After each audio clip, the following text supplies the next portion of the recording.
There are many curious tales in English folklore. Dando and His Dogs, as told by an unknown author, is one of them.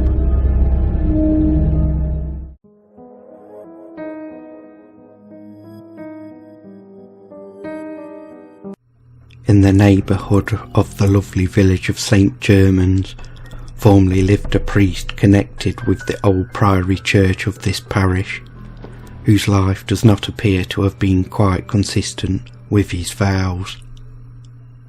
He lived the life of the traditional jolly friar. He ate and drank the best the land could give him, or money buy, and it is said that his indulgences extended far beyond the ordinary limits of good living. The priest Dando was, notwithstanding all his vices, a man much liked by the people. He was good-natured, and therefore blind to many of their sins. Indeed, he threw a cloak over his own iniquities, which was inscribed charity, and he freely forgave all those who came to his confessions. As a man increases in years, he becomes more deeply dyed with the polluted waters through which he may have waded. It rarely happens that an old sinner is ever a repentant one, until the decay of nature has reduced him to a state of second childhood. As long as health allows him to enjoy the sensuations of life, he continues to gratify his passions, regardless of the cost. He becomes more selfish, and his own gratification is the rule of his existence.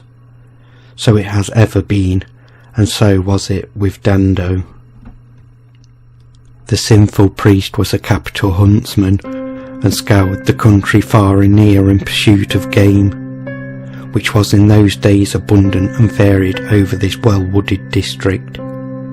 Dando, in the eagerness of the chase, paid no regard to any kind of property. Many a cornfield has been trampled down, and many a cottage garden destroyed by the horses and dogs, which this impetuous hunter would lead unthinkingly over them.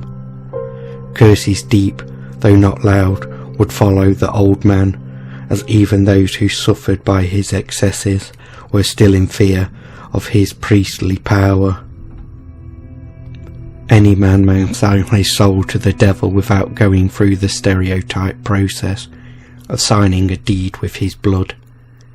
Give up your soul to Satan's darling sins, and he will help you for a season, until he has claim carefully wound around you, when the links are suddenly closed, and he seizes his victim, who has no power to resist. Dando worshipped the sensual gods which he had created, and his external worship of the God of truth became every year more and more a hypocritical lie.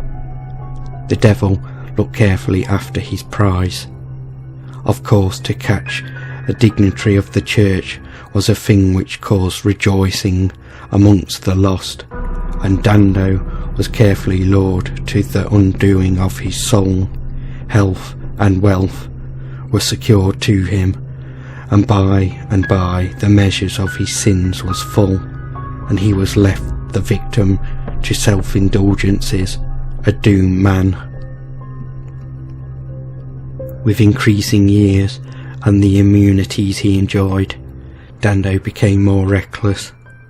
Wine and wassail, abhorred groaning with dishes which stimulated the sated appetite, and the company of both sexes, of dissolute habit, exhausted his nights. His days were devoted to the pursuits of the field, and to maintain the required excitement, ardent drinks were supplied him by his wicked companions. It mattered not to Dando, provided the day was an auspicious one. If the scent would lie on the ground, even on the Sabbath, horses and hounds were ordered out, and the priest would be seen in full cry. One Sabbath morning, Dando and his riotous rout were hunting over the earth estate. Game was plenty, and sport first-rate. Exhausted with a long and eager run, Dando called for drink. He had already exhausted the flasks of the attendant hunters. "Drink, I say, give me a drink," he cried. "Whence can I get it?" asked one of the gang. "Go to hell for it if you can't get it on earth," said the priest, with a bitter laugh at his own joke on the earth estate. At the moment, a dashing hunter, who had mingled with the throng unobserved, came forward and presented a richly mounted flask to Dando, saying, "Here is some choice liquor distilled in the establishment you speak of. It will warm and revive you, I'll warrant. Drink deep, friend, drink."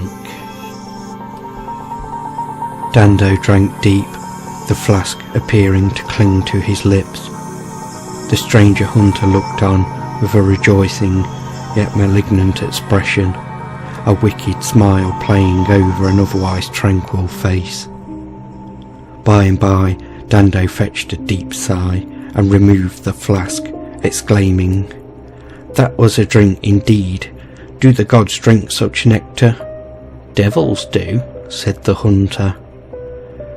"And they do. I wish I were one," said Dando, who now rocked to and fro in a state of thorough intoxication. "Methinks the drink is very like—" The impious expression died upon his lips. Looking around with a half-idiotic stare, Dando saw that his new friend had appropriated several head of game. Notwithstanding his stupid intoxication, his selfishness asserted its power, and he seized the game, exclaiming in the guttural half-smothered voice, "None of these are thine." "What I catch I keep," said the hunter. "They're mine," stammered Dando. The hunter quietly bowed. Dando's wrath burst at once into a burning flame, uncontrolled by reason. He rolled himself off his horse and rushed, staggering as he went, at the steed of his unknown friend, uttering most frightful oaths and curses. The strange hunter's horse was a splendid creature, black as night, and its eyes gleamed like the brightest stars, with unnatural lustre. The horse was turned adroitly aside, and Dando fell to the earth with much force. The fall appeared to add to his fury, and he roared with rage. Aided by his attendants, he was speedily on his legs, and again at the side of the hunter, who shook with laughter, shaking the game in derision and quietly uttering, "They're mine." "I'll go to hell after them, but I'll get them from thee," shouted Dando. "So thou shalt," said the hunter, and seizing Dando by the collar, he lifted him from the ground and placed him, as though he were a child, before him on the horse. With a dash, the horse passed down the hill, its hoofs striking fire at every tread, and the dogs, barking furiously, followed. These strange riders reached the banks of the Liner, and with a terrific leap, the horse and its riders, followed by the hounds, went out far in its waters, disappearing at length in a blaze of fire, which caused the stream to boil for a moment, and then the waters flowed on as tranquilly as ever over the doomed priest. All this happened in sight of the assembled peasantry.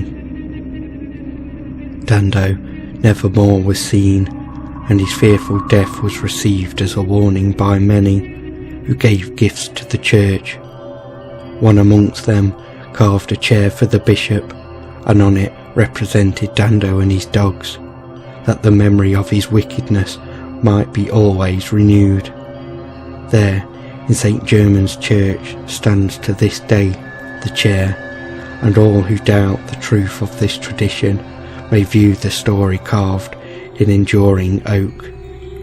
If they please, they can sit in the chair till their faith is so tar quickened that they become true believers. On Sunday mornings, early, the dogs of the priest have often been heard, as if in eager pursuit of game. Jenny's hounds and the wish hounds of Dartmoor are but other versions of the same legend.